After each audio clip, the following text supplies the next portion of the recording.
Bud Crawford beat the odds, bro. His support system growing up, bro, was awful. This lady right here is Debbie Crawford, Terrence Crawford's mother. Bro, she was his #1 hater, bro, from day one. She was terrible, bro. When bro was coming up, man, she used to literally pay the other kids in the neighborhood to try and beat Bud up, bro. Literally. So eventually, bro just took on the title of just a bad kid running the neighborhood, man. But more on that later, man. So Terrence Bud Crawford Street is actually the street, Larimer Avenue, where he grew up, him, his sister, his mother, and yeah, his whole family, bro. So Bud's the oldest of 3 siblings. It's him, his sister Letitia, and his sister Shantae. This gentleman right here is Terrence Crawford Sr. From the beginning, he wasn't really around much, bro. He was serving in the Navy and just not really that much for his family in the beginning. But he did believe that Bud would be world champion from the very beginning, from the day that Bud was born, bro. And this is because when Bud was born, his mother says that his hands were balled up, bro, like he was just ready to scrap. As soon as he came out, bro, just ready to go crazy.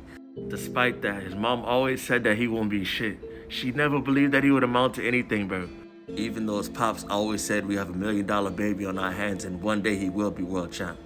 Crawford Sr. used to box himself. Always getting in neighborhood fights as a kid, one day led Terrence Bud Crawford to meet this guy, Carl Washington, who owns the C&W Boxing Club in Omaha. This is where Terrence Crawford's legacy began. Even though Debbie gave Bud permission to go and train at the gym, she still was his #1 hater, bro. Bud was in the gym making waves, and she was still rooting on him to lose. Every time, every match. Which honestly just lit a fire under Bud, causing him to feel like he needs to win at everything in every aspect of life, in other sports, and even when he's playing spades, bro. Yes, Bud is even a demon on the spades table, bro. Despite Bud doing well in tournaments and things like that in the gym, she still wouldn't give him the approval. We'll touch more on that later. Not long after joining Carl Williams Boxing Club was Bud making noise, man. He was around 7 years old, and he got in his first sparring match, which he got hit pretty good by another kid. Bud started crying, and he just got very, very ferocious in the ring and just started wailing on the kid. And this showed this entire boxing gym and his team, Carl Williams and everybody else that was taking notice of Bud at that time. Bud found a lot of love in the gym and a lot of father figures as well. This man right here, his name is Midge Minor. This guy was Bud's very first trainer and coach in the gym. And he basically just took Bud under his wing and was a pseudo father whilst Bud's actual father was away. He would pick Bud up from school and make sure he got to the gym to make sure he stayed out of trouble. This one right here is Velma Jones, Terrence Crawford's grandmother. And growing up, she had a little saying that she would always tell Bud, watch that left, watch out for that left. And then if he didn't watch out for the left or have his guard up, she'd literally punch him in the face, bro. So you can accredit that to this woman right here. Bud's always gonna keep that hand. Bro, the woman in Bud's life was just tough, bro. Jesus. And around the age of 13, Bud would snatch the bat away from his mother, man, so she could stop whooping him. Bro was tired of that. So around the age of 13, this is when the beating stopped from his mother. She wasn't even mad. She honestly respected it. So after years of putting work in at the gym in 2006, Bud actually came up a little bit short in this Golden Gloves tournament where he got silver, man. He came up short. He lost to this guy right here. His name is Jesus Mendez. Also in 2006, Bud tried out for the Beijing Olympics. He came up just a little short though. He didn't make the cut. But he decided to go ahead and later on that year, go ahead and turn pro. But not before tragedy struck, where Bud actually won a dice game. And upon trying to get back to his vehicle to count his winnings for actually winning the game, someone shot him in the back of the head. But with Bud's upbringing and all that tough love from Debbie, man, that bullet wasn't enough to take out Bud, man. Bro survived. As they would for anyone, man. That tragic thing happening to Bud, he honestly just was asking questions and didn't understand why that would happen to him. And he was just angry. He wanted to know who shot him. And honestly, man, he needed a lot of guidance and support from his uncle during his time. But he helped Bud to realize that he's still here for a reason. He's blessed and he's meant to do great things.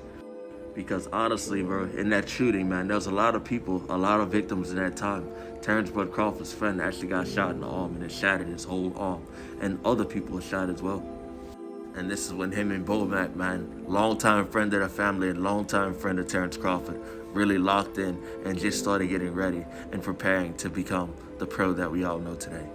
So after a lot of training and locking in, man, over the next couple of years, Bud received a phone call from none other than Tim Desert Storm Bradley, bro. He wanted Terrence Bud Crawford to be a sparring partner, but then he realized that Terrence Bud Crawford had a lot of potential. And he also told him, bro, that one day you'll be world champion. You don't need to just be here being my sparring partner.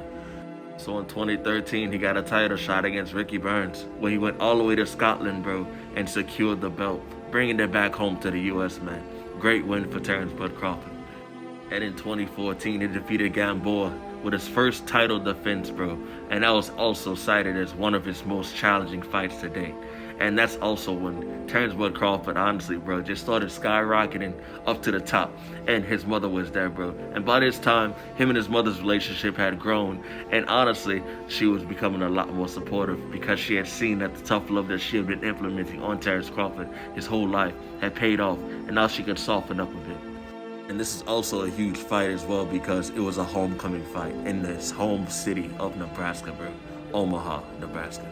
And in a nutshell, man, that was pretty much Terrence Bud Crawford's early life, man. This is his girl right here. And they also have 5 beautiful kids together.